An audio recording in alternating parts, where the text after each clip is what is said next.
Welcome, everyone. I'm Mary Conley-Eggert, the Chief Innovation Officer for GlobalWaterWorks, and I'm here to welcome you to today's webinar, A New Year's Resolution, Taking the Complaints Out of Compliance. That picture and feeling expressed by the silhouetted individual is what we're hoping you will experience in the new year with the help of our experts from the City of Ottawa and San Antonio. And before we begin, I want to go over some basic administrative details. We've allocated 20 minutes for Q&A at the conclusion of our speaking time, and we encourage you to place any questions you have in the Q&A box now or at any point during the webinar. If you're on a phone listening to this remotely, you can text your question to 312-282-6048. And should you have any technical questions during the webinar or issues, please note those in the chat box. We are delighted to have with us our two sponsors, Smart Cover Systems and Aquatic Informatics, and their WaterTrax brand. Both organizations have been leading the digital transformation of utilities, and their combined efforts have helped more than 1,350 utilities address compliance requirements. And their technical experts will join us during the Q&A period. It gives me great pleasure now to introduce you to our expert panel. Graham Symmonds is the author of The Smart Grid for Water, How Data Will Save Our Water and Your Utility. He's a 20-year water and wastewater operations leader who has been supporting our world's utilities with smart systems and analytics to address regulatory affairs, compliance, and revenue generation. He has held leadership roles with Fathom Global Water Resources, Algonquin Water Resources of America, and he's also part of the Canadian Royal Navy. So he brings great rapport to our team here, and he's a resident water industry expert with GlobalWaterWorks. I'll turn it over to Graham in a moment, but wanted to recognize our other two luminary experts. Gwyn Norman from the City of Ottawa, Canada's capital city, is going to share with us her role in using expert systems and data management tools to ensure compliance and reduce a significant reporting administrative burden. Gwyn is a water quality data analyst for the City of Ottawa, where she is focused on data interpretation, reporting, and documentation to support both drinking water assurance and water production. Apart from her data support for regulatory compliance and water production responsibilities, she is also involved in research and optimization projects for the city. And on the wastewater side, we'll hear from Annette Duran from the San Antonio Water System. Annette is the Interim Director of Operations Support with over 30 years of experience in the wastewater industry and currently serves as the SSOs Deputy Program Manager, providing comprehensive program oversight for activities and programs related to sanitary sewer overflow reduction. She'll share a great story there and discuss how using distributed Internet of Things sensors and systems monitoring and control platforms has helped bring about rapid changes in their hydraulic conditions and reporting with their sewers, eliminating the potential for most of their SSOs while substantially increasing the efficiency of their cleaning operations. At the conclusion of our program, you will receive a checklist to stay on top of compliance and hopefully achieve that New Year's resolution. And we're delighted you can tap our experts for answers to your questions during this time. For now, I'm placing you in the expert hands of our guide, Graham Symmonds. Thank you very much, Mary, and good morning, and thanks for joining us today. You know, one of the most challenging aspects of water and wastewater utility management is really meeting the compliance requirements. Things like the Safe Drinking Water Act, Clean Water Act, and other regulations are getting increasingly complex, and it falls upon our utility staff to really ensure that they're monitoring things quickly and quantitatively to identify any potential issues and address them proactively to eliminate the possibility of enforcement action. You know, gone are really the days of where the utility strove for neutrality or invisibility as an organization. You know, it used to be that the best news of the water company could hear is none. But in today's connected world, you know, if you're not really out there actively demonstrating compliance and efficiency and effectiveness, we're missing a huge opportunity to engage with our customers really get them to understand what's happening within the water industry. And for us as utility professionals, we really have to really move some information out there to the public, so that we can get support for rate increases or capital improvement programs or what have you. And there's a huge increase in the desire for transparency in organizations like utilities, who are often seen as a bit of a monolith and something that the public doesn't really understand. And by giving them good information with really very good data quality and response to issues, we can demonstrate that we're not that monolith, that we're active members of the community. And one of our primary goals is to protect public health. It's at the forefront of what we do. Yes, we operate pieces of machinery and move water around and treat wastewater, but at the end of the day, we're a public health organization, and we're charged with the responsibility of providing safe, reliable, and efficient water and wastewater services, all within a pretty rigid regulatory framework. We're also faced with some pretty enormous tasks over the next 25 years, replacing aging infrastructure, dealing with increased water volatility, increasing costs and declining revenues, and increasing oversight. We're in an era where we have 240,000 main breaks a year in the U.S., and we have 75,000 sanitary sewer overflows, and our utilities are being sanctioned for this. We have billion-dollar consent decrees out there. That's a large amount of money, and we're also seeing a shift from treatment-related issues associated with waterborne diseases to distribution systems. That means we need to get smart about what's happening inside the distribution system itself, and a transition from point source to non-point source pollution abatement. Right? We've done a tremendous job of ensuring that our wastewater is treated and discharged at the right quality, but now we're having to deal with some non-point stuff, stormwater, managing the influx of infiltration that happens during storm events. All these things are really coming to the fore for our utilities. And further complicating the issue is that we're subject to a myriad of different agencies, federal, state, provincial, county, municipal. They all have their own requirements and their own reporting frequencies and their own reporting formats, and it's becoming much more difficult to operate within those frameworks. And so utilities are always seeking ways to get ahead of that curve, and oftentimes that means we want to have more information, more data. Right? But while the connected universe is getting it easier to get information, making sense of it is really the challenge, and that's where the data and operational management systems really come into play, establishing sampling requirements, storing, retrieving, and analyzing data, validation and verification of that data, agency reporting and compliance accounting, all with an eye to get more out of our data and making operations more efficient and more effective for our customers.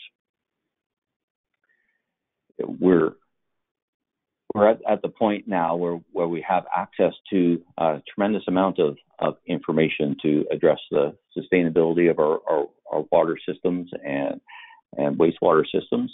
And the challenge for utilities is how do you adopt it quickly and effectively? And that's what we're going to hear about today. Two real thought leaders from the industry, San Antonio and the City of Ottawa, have all really jumped with both feet into this data pool, and they're really using information as a way to both meet their compliance obligations, but also prevent compliance issues and be able to communicate with their customers in a real granular way.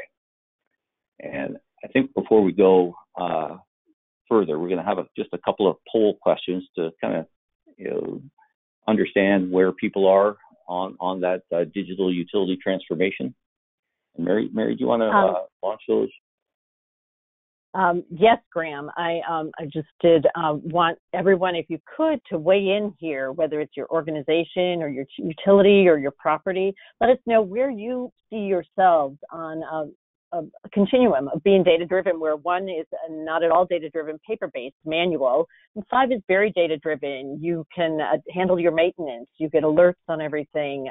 You're being very proactive because you have information. So if you could respond, please, to the poll. We'll give it another few seconds here. And it looks like pretty good response rate, everyone. So this is a pretty savvy group. You are very data-driven, and 48% say neutral. You're on that continuum of actually only 5% would say they're very data-driven, but it looks like everyone's made a move, and we'll go on with one other poll. When we think about becoming data-driven and how do you move forward, what we want to do is look at what barriers stand in the way of your moving forward. So if you could let us know what that is, answer that question. What barriers stand in the way? Would it be access to talent, knowledge of technology, financial resources, leadership, culture? All of those things can be a barrier, but we want to know what it is that's hindering you so our panelists can address that during our time. And these are very interesting poll results. I'm closing in just a second, so get your questions answered. Wow, they've shifted from leadership and culture to, I'm going to share the results here. Financial resources, the top one, leadership and culture with 40%. Financial resources and knowledge of technology are both 35%. It's nice to know that access to talent is only 30% of you say that's the barrier when we do have so many people retiring and a need for new talent in this industry. So, so great context for today's discussion. I'll turn it back to you, Graham. Awesome. Thanks very much for participating in that. Now we're going to dive right into some case studies from our panel, and I'm going to hand over to Annette from the San Antonio water system, and she's going to walk us through how they've been employing data to eliminate sanitary sewer overflows in Texas. Annette, over to you. Yes, hello everyone. Thank you for joining us today. I'm going to talk a little bit about SOS technology, the challenges we have today, and how this whole smart cover idea, our first pilot, how we thought of that and what we used it for. Speak a little bit about CMOM and those efforts. Also about the Smart Clean idea, which was the second pilot we decided to do with the smart cover product. And then share with you the results and the benefits that we're gaining from using this technology.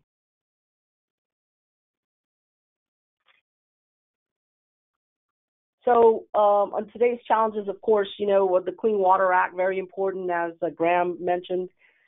Clean Water Act of 1972 is really the primary driving factor. The second driving factor is EPA is they've put out a national enforcement initiative to reduce SSOs across our nation, and that's related to CMOM and the SSO rule.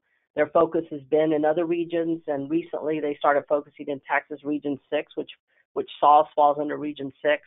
We are currently under a consent decree and halfway through our consent decree, and I think a lot of good things are coming out of this. But the smart cover technology has really helped us glean some good practices to help us reduce and achieve compliance by reducing SSOs. So the this next map shows you our web page. This is where we have our smart covers. I want to share with you a little bit about how we even came up with the idea. We found the smart cover product, and we decided that we wanted to try a test pilot because we were sending our cleaning operators to go babysit some pipes that were in bad condition. We just couldn't fix the pipe fast enough as we were doing our assessment through the system. So we had 10 units. We piloted 10 units to monitor the pipes. This allowed us to proactively clean the pipe as it was necessary instead of sending someone on a regular basis or having someone babysit. And so the results of this first pilot, which started in about 8 years ago, now we kind of blossomed that into 300 smart covers that we added. That this thing was effective for us, and so we started using it. It was really helping us reduce SSOs by using this product. So I want to share a little bit about and kind of explain how it works. For those of you who are not familiar with it, the equipment, as you can see on the picture on the left, is installed underneath the manhole lid, and then above it is the antenna. It communicates. It's a turnkey solution. Okay, so what you see on the manhole underneath is a sensor, the battery, power pack, and electronics, and then on the other side is the antenna. And what this does, it communicates with our PCs and mobile devices. So over a server, it is able to communicate with us. It's a two-way communication. It also alerts the smart cover team when we have an alarm or if we've missed one. So that's very good for us to have that backup. We have the option to set the alarms at levels we desire, and it also alerts us if any of the equipment is in bad condition or needs attention. So that's very good. In short, everything needed to be operational and aware of your source system comes with the smart cover product.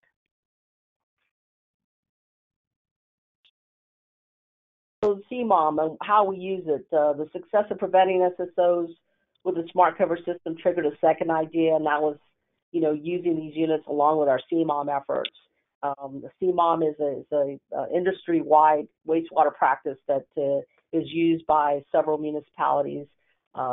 One of the things that we do under CMOM is clean pipe to make sure that everything's flowing as it should and we don't have debris and grease collect or root, so we clean the pipe. So the second idea was for us to use these smart covers in areas where we had to visit one month, 3 month, and 6 month intervals throughout the year. And so this would free up these resources to clean more system-wide instead. And that's where the second pilot started. And I'm going to talk to you about that here in a second. So what we discovered with SAW is we had 204 locations that had a 1 month cleaning cycle. And what we discovered in the cost, we just estimated what our savings would be not having to go to those sites every month. We estimate $500 per site per instance. And if we're doing 204 sites on a 1 month basis, that's 2,448 trips that we have to do, which estimates a cost of about $1.2 million a year. And so we saw that this is an opportunity for us to optimize resources and use them in other areas.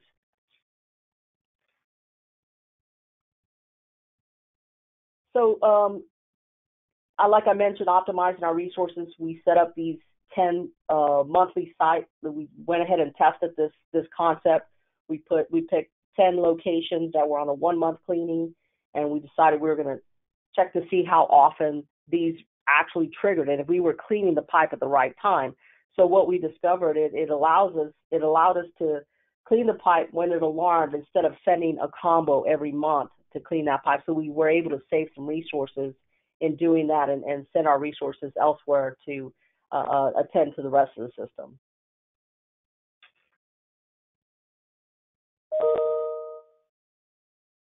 So we're able, with the system, and you saw a snapshot of our website. From that, we're able to pull data and make decisions based on that data. So we're able to see trends. We're able to establish the alarm set point for a particular manhole. And so whenever that triggers, we can also look. We can pull data at any time for these locations, and we can see the history of it, so we can make decisions based on that. So this has been very fruitful for us, because we use it in other mechanisms, not only just to see when it alarms, but then we can also be proactive in looking at things. So as I mentioned, we can actually look at the data. You can see a trend analysis in the level of change. It monitors both up and downstream. That is a very good product for us to be able to do that. And it has been very helpful for us to kind of see what's going on with our system by using these in those locations. So I mentioned the 10 pilot areas. So this was a result of those 10 pilots that we chose. The pilot resulted in only 7 instances where we needed to clean the pipe on real-time data provided through the smart cover. We experienced a 94% savings based on this information right here, and so we were able to use those resources elsewhere.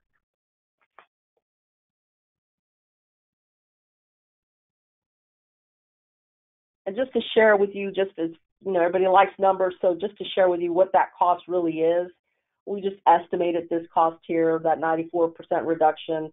Again, like I mentioned, if we were to be cleaning those 204 sites, making those trips, we'd be spending $1.2 million. So we adjusted our savings percentage just to, kind of normalize it a little bit. At an 85% reduction, we said that's probably about $1 million. So our total savings over 5 years, if we would project that out, would be like $5.2 million. The cost to implement the product was $699,000.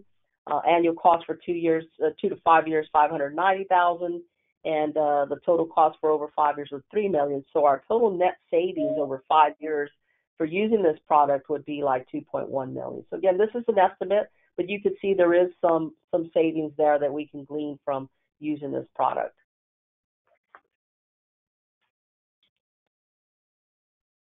The other good result that is there is a cost also, but we know actually, in fact, these are numbers that we actually are able to show that these smart covers are helping us.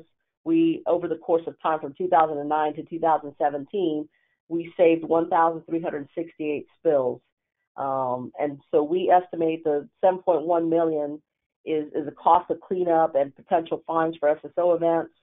Our investment in technology would have been $2.7 million, so our net savings is roughly $4.4 million. So it, again, there's another impact that is not financial. There's the impact of cleanup and then having an impact to the environment and not being in compliance. So you could say that this smart cover product really helps us be in compliance with how we're using them and how we're reducing our SSOs. Environmental and health benefits, very important with the Clean Water Act. We gain a lot of productivity, personnel and equipment redirected to more critical tasks and doing other things. We're able to optimize our resources. We also extend the asset life because we're not cleaning that pipe as frequently as on the norm. And so this allows us to reduce the structural wear on the pipe itself. And that concludes my presentation. Thanks very much, Jeanette. That was very, very interesting. It's always great when you can use data as opposed to pouring concrete or building SSO retention structures and big tunnels under the ground. You're using data to achieve a significant environmental benefit at really very little cost. When you do think about it. So next, we're going to shift up to Canada, the Great White North, and into the City of Ottawa, where Gwen Norman's going to give us a perspective on using expert systems and data to manage their compliance program up there. Gwen, are you ready to take it over? Yes, thanks, Graham. Thanks for inviting me to speak on the subject of data integrity, and it's a pleasure to be here. The City of Ottawa, yes, it's way up north, the capital of Canada, but the City of Ottawa delivers just over drinking water to just over 850,000 customers. We do that we have 2 very large surface water plants that source waters from the Ottawa River. And then we have 5 sort of smaller groundwater well systems that are throughout our area that usually service between 500 to maybe 2,000 people. And we started using WaterTrax back in 2005, which was really initiated by Walkerton, as many of you have heard about that in 2001. So that our city council met and looked at the recommendations from Walkerton, and we decided that we really needed to have something to deliver or manage our data in a secure environment. So as I said, we used WaterTrax in 2005, and we have a number of sources or data sources that go into our main water data management, WaterTrax. So we have over 100,000 tests per year that we do, and those tests are done in our plants themselves. They're also taken out in the field and distribution sites with field techs. Then we also have both internal labs and external labs that are pushing data into WaterTrax for us. And as I mentioned, we have those remote locations or those distribution sites, as well as our customer homes, so that all that information gets pushed into WaterTrax on a daily basis. In terms of data output and reporting, one of the things that WaterTrax has given us is this opportunity to do sort of more of an internal review and analysis. So once all that data is in that nice secure location, then we're involved with doing sort of internal reports and external reports. External reports are mostly required by legislative, and we also have to report to our city council. A lot of utilities have city council to report to, and we need to have that information easily accessible and ready to go. We also get quite a few data requests for engineering reports, customers, general public, and the City of Ottawa is very big on transparency and being able to hand over any and all of our data to the public. So back when I was here in 1999, before technology, we did a whole bunch of hard copy log sheets and spreadsheets, written sheets. We had sort of no metadata captured. It was really hard to pull data together, especially in sort of a continuous timeline. So it was very difficult to be able to look at that data for operational decisions on a day. It meant going back to a paper copy and flipping through them. So a lot of times there would be typos or errors, and it's very hard to make decisions in those days. So like I said, it was hard to access that data.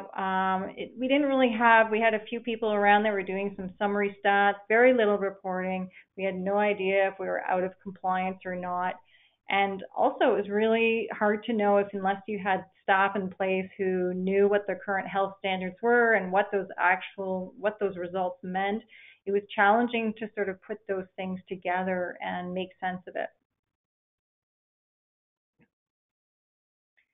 So for us, where we're really trying to, we're all about improving our water quality and meeting our customers' needs, as well as trying to meet our legislative requirements. And as I mentioned, we like to give all our data to anyone who asks us, but we want to make sure I mentioned the word integrity. It's very important to us that we're reporting the correct information in order to make the right decisions. So anything to do with treatment options or delivering high quality water to our customers, it's important that we have that information. So in the world of reporting, I do a number, as many utilities do, they do a number of monthly reports looking at anything, for example, looking at disinfection byproducts. That's something that I look at, or another data analyst might look at on a monthly basis. And we make it we use that kind of data and reporting and templates to keep an eye on certain processes. For example, we change out granular activated carbon columns in one of our groundwater systems as a high organic content. We change out those columns or that carbon every 6 to 8 months. And by having that data accessible to me, that the lab is being pushing into it, at my fingertips, I can look and see what's going on with that process, and if we're getting close to having to change out that carbon, allows us to place that order and prepare for it. And having that continuous timeline, as I mentioned, and having historical data. So I can now, before I'd have to pull out one spreadsheet at a time, now I can dump out 5 years, 10 years worth of data and see what our source water is doing, seeing where we can improve our water quality and delivery to our customers. It's an easy to review summary stats that come out in those reports. And now they have a mapping module that allows me to give a sort of a visual feel of what the data is doing as well, so we can see if we're meeting our customers' needs. So in terms of compliance, we are driven for sure on a day-to-day basis, making sure that we're meeting compliance. It's very specific. We're inspected regularly. And so we have a number of groups out there, as I mentioned, that are doing data collection and doing that water quality testing. And so there's a lot of responsibility spread out throughout the City of Ottawa, and there's multiple groups doing that testing and inputting to WaterTrax. And it's hard to know whether we're meeting compliance if I don't know what that sort of left hand is talking to the right hand. So with having the data centralized in one location, I can keep an eye on it, pull it up, and know immediately if there's missing data, if we're out of compliance, or even I can fix it and have time to fix it.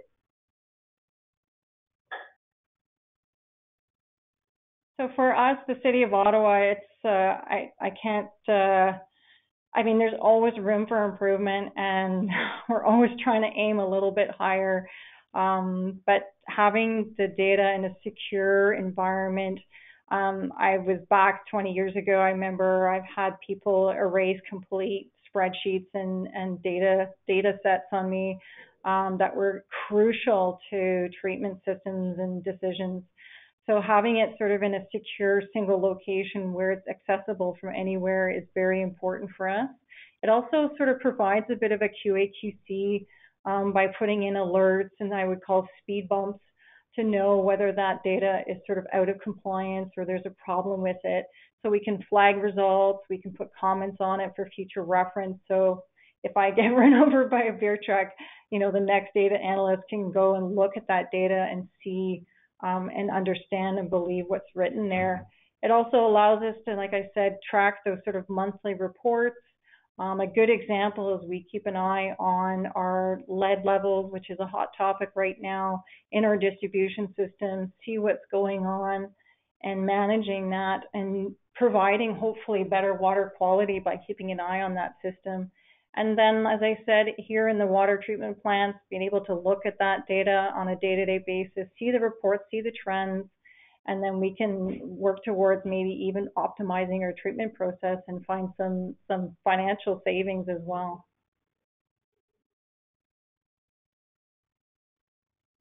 Thanks. Great, Gwen. Thank you very much for that that presentation. You know, it's great that we're able now to use data to predict performance as opposed to using data to figure out what happened in the past. And you know, with WaterTrax, you're able to really bring in essentially real-time water quality data, so that you can become more efficient and better stewards of public health. It's really tremendous. Mm-hmm. And you know, so you know, at the end of the day, what I think we've heard about is the fact that you can put your data to work in a utility to make yourself a much more efficient operation and a much more compliant operation, and one that can meet all these regulatory requirements with as little friction as possible. And by embracing technology, you know, all this stuff is readily available now in software as a service platforms and IoT sensing devices. These are pretty routine technological steps these days. And connecting with your data, you know, being able to actually bring in all sorts of different things, whether it's sensors from water quality, or maybe it's weather and climate data, or flood data. You know, you can start bringing in all these different data sets to really now get a full 360-degree view of what it is that's happening in real time. And of course, once you have the data, reporting becomes significantly easier, especially with these built-in tools. And you can really start to look at the way that your programs operate to get the pinch points out of them, make them more efficient and easier to manage. I think now we'll open it up for questions, and just to kind of warm it up, we just got some general ones here for Annette and Gwen, and we'll start with Annette. You have a specific goal, and you mentioned that getting access to this data is allowing you to control sanitary sewer overflows. But are there other opportunities that you found when once you realized that you had this real-time data? Yes, actually, we've ventured into using some of the smart, I didn't mention that in my presentation, using some of the smart covers to monitor flow. We did that also, I think a year or two ago, we started putting them in there to monitor some of our capacity issues in the large pipes. So that's helped us, and we're venturing into the dual system that they have that they're also they also have out there as a product, and we're looking at that as well to see if that could help us with other avenues besides just triggering when an SSO is occurring. We're able to see the flow in the pipe, and so that's been very helpful as well, along with our flow meter information. Very interesting. And Gwen, looks like you're on this cusp of really being able to pull in a bunch of different information. Where do you see the next step for Ottawa for real-time data? I think our next big opportunity, and something that's just in motion right now, is that we're reviewing our distribution monitoring program. We have to take a certain number of samples in certain locations at certain times in order to meet compliance. And, we've had a couple little mistakes here and there, and we're realizing that we have to be a little bit more diligent in where and what we're taking and where I think by reviewing it and looking at the data, we're realizing that having that information and capturing it in one place like that, we can review it and see if those samples are being taken in the correct location to sort of be more representative of what we're actually delivering to our customers, and if it is giving us the real information to be able to help make decisions. So we're just reviewing that, and that mapping module I mentioned is one of those tools in the WaterTrax that we're using for that process. Yeah, it's a great point, because historically utilities have lived on grab samples and samples as a requirement of regulations, and we haven't really had a good way of consolidating information about what's happening in distribution systems and collection systems as well on the sanitary sewer side. And now we're stepping out into that, and we're getting to the point where we can know exactly what the quality is of the water delivered to your specific home. And from a sewer perspective, we know exactly what the level is, and we know we're not going to back up into your house. And so it becomes you can become quite the consumer advocate with this information. I should mention that we have a couple of technical experts on, Greg and Dave, and I might just toss a question out to our technical experts. And from Dave, from your perspective, how difficult is it, and how quickly can you kind of transform a utility to put them on the path of becoming the digital utility? Thanks for the question. And the answer is pretty darn quickly. With the WaterTrax software, it is a browser-based SAFT software solution. And so that really helps expedite the implementation process. There's no software to be, downloaded and installed, and we don't have to worry about compatibility with existing networks and things like that. So that part of it really helps us get our clients off the ground quickly. Of course, like any software implementation project, there, you need participation from all the stakeholders. And so typically, as long as the clients are able to work with us and, get us connected to their labs and the other pieces that are necessary to provide some of the automation, we can get folks up and off the ground. Our average implementation is a mere 90 days. Very quick.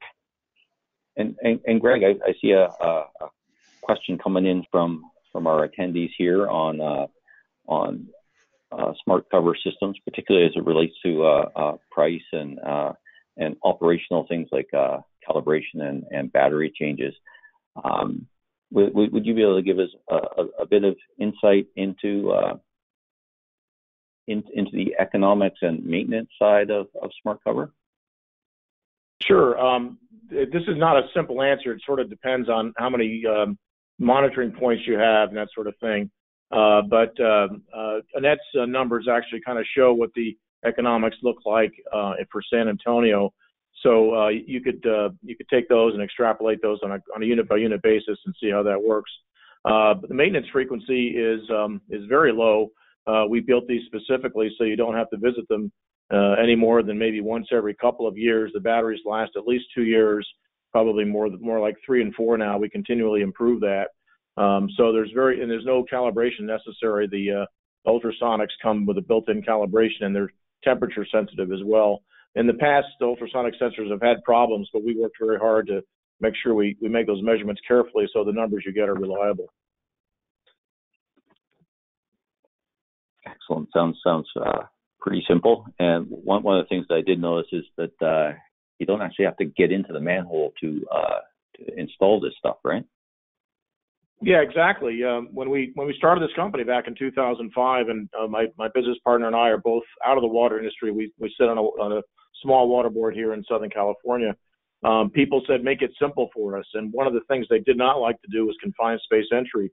So we built the units to be small enough and compact enough to actually fit on top of a manhole cover. So to do installation service, you just flip it over and do all the work above ground. You don't have to stick your hands or anything else into the manhole, which would cause a confined space entry. And that saves a lot of time and effort, and obviously reduce risk for all the field guys as well. And Gwen, can I just toss a question out to you about staff? How did having WaterTrax impact the type of staff that you have, or the what the staff does on a day-to-day basis? Whether you find that having the data available kind of makes them more knowledge workers as opposed to data collectors? Well, I think that's a funny thing that you say that, because I would say that a lot of utilities, I mentioned that monitoring program, but a lot of times, at least in our area, water utilities tend to do things the same way for a fear of change, or that's just the way we've done things for a long, long time. And we are very guilty of just being huge data collectors. We have massive, massive quantities of data that no one was ever looking at.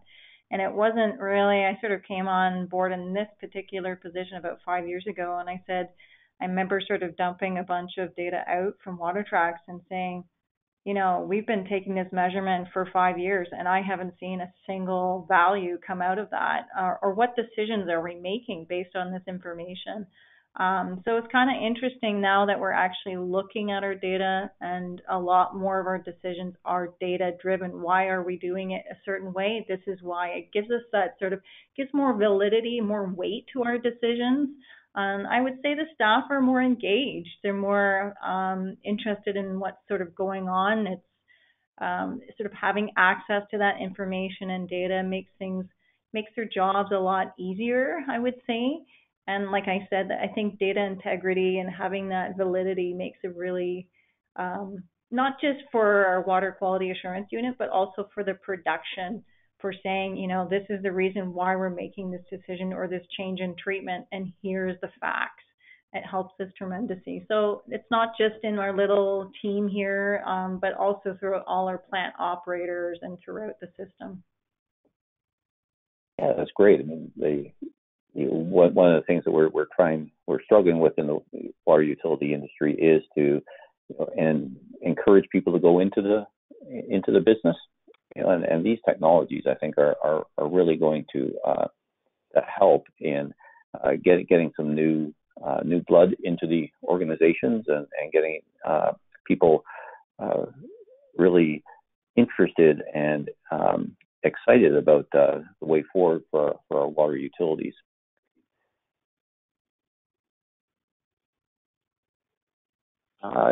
Let's see. Yeah, I think we've got time for another question here, and one of them's about a bit of integration, and the ERP systems in many utilities are a bit notorious for being closed off. And this is a question really for our technical specialists. Do you guys integrate with products like a CityWorks or Maximo or SAP? And if so, maybe you can just give us some insight into that. We can start off with Dave, if you don't mind. Certainly, not at all. The answer to your question is yes. We do integrate with those other systems. WaterTrax has the ability to use what's known in the industry as APIs. It's sort of a modern web services technology to share data either back and forth or just in a single direction. And so we'll have customers that will enable those APIs to provide all the data and metadata within WaterTrax, really to use as they see fit, to fit whatever their organizational needs are around that. And historically, those were done with file transfers, and nowadays we're more often using APIs. And I'll just expand upon that just for a moment more, if I may. And really the benefit of that is it provides our clients the ability to just really leverage all the work that they're doing to get data into the software. We're importing it from labs, they're bringing it in through mobile devices out in the field. So you have all this great data that Gwen talked about during her presentation, and most of our customers don't want it locked up just with the water quality department. They want to use it, as you mentioned, in asset management programs or in billing programs or in customer information or places like that. So by having the ability to share that data out, we really let our customers dictate for themselves how they want to consume and use that data. That's very interesting. And Greg, how about from the smart cover systems, bringing in other data sources or serving up data to other sources? Graham, that's a great question and very apropos. I would say that probably 60 to 70% of the customers we talk to these days ask questions like, can you take the smart cover data and integrate it into our SCADA system? And the answer is yes, that's not a problem. What's interesting historically is that things like treatment plants on the wastewater side have always had a lot of monitoring and a lot of instrumentation, but until recently, when we started this out in the early 2000s, there was not a lot of automatic monitoring that was going on in the collection system. There were some flow meters and so on, but now it's become much more common. And in fact, we're working with the Nets folks right now at SAWS to integrate in both directions, data coming from their data collection folks that are doing things in the field, as well as us sending data back and forth. And I'll be honest, it's a challenge. It's not simple. It's more complicated than hard, because it's just a matter of getting all the bookkeeping done. But I think that's part of what's going to happen to the utility of the future is you're going to start seeing these organizations really kind of integrating their data sets together, because they're getting a lot of data coming in, and they've got to figure out a good way to make sure they can make good decisions out of it. And that's what we're there to do for them. Yeah, I totally agree. And in many ways, the interesting things are happening at the interfaces, right? Where combining data systems with smart cover data, that sort of thing. Right. And you know, the opportunity for, I love your reference to the utility of the future, is that you know, we're going to be taking all these different data sets and combining them, and that's exactly what both WaterTrax and SmartCover do, where you're using information to generate responses to large scale problems, and I think that's a tremendous benefit for utilities of any size. Graham, if I could pile onto that for a second, I do want to point out that people that are my age are starting to retire out of the water industry, and it's been a challenge, frankly, to get the younger folks involved. And I know that Gwen was talking about that, but I think we're seeing now that if there's more data and information analysis going on at the water and wastewater industries, we're going to start attracting the younger people to help us out in that area. So I think that's an exciting place to be for our young person. Yeah, I totally agree. Looks like we're running a bit long on time. I apologize for that, but I think we've answered the questions that I've seen. Certainly, if you have additional questions, you can talk to our sponsors or directly or through GlobalWaterWorks. I'm going to pass the mantle back over to Mary now, just to kind of wrap things up. Mary?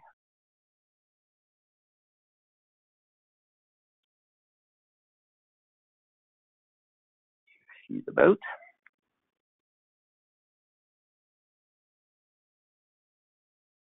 So I'm hoping you can hear me now. Yes, Mary, thank you. Okay, great. Sorry about that. So what's beautiful is that we have such great successes and examples of what we can experience, hopefully, in the new year.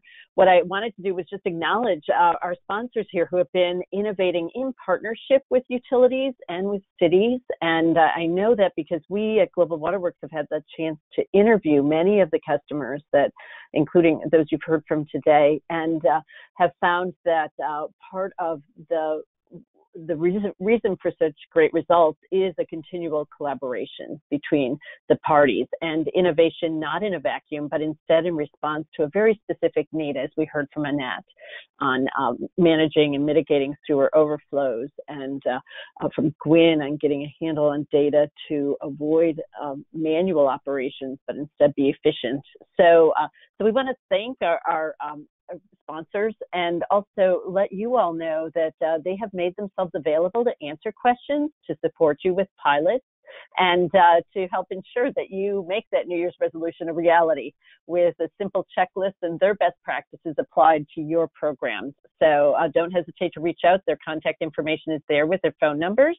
And I just want to identify SmartCover as being very focused on all aspects of collection system management and total real-time assessment and reporting, mitigating SSOs, managing CSOs, and optimizing cleaning, I&I, and capital improvement planning. And aquatic informatics is a combination of three expert water data experts spanning the environment into the water and wastewater treatment systems. So you can turn to them because they do have a wealth of experience serving more than 1,000 customers in 60 countries and handling data management solutions for source water, drinking water, wastewater, permitted industrial users, fog, and the receiving environment. So we're privileged to be amongst such accomplished innovators, the technologists, and the utilities, and just look forward to a new year where we would continue to collaborate with you all in an organization or platform that we've set up called GWW Connect. We're going to showcase your successes, invite your questions, illuminate the experts who are making this innovation happen. And should you have any questions, you can reach out to either Graham or me through that number or through our contact information and that community. And we are at Mary at GlobalWaterWorks.org and Graham at GlobalWaterWorks.org. And thank you to our sponsors. Thank you, Annette and Gwyn. And we hope all of you experience that exhilarating silhouette vision on your web screens in the new year. Any way we can help, let us know. Thank you. Merry Christmas, everyone. Thank y'all. Have a good one. Yes. Merry Christmas. Happy holidays. Bye-bye. Thank you, team.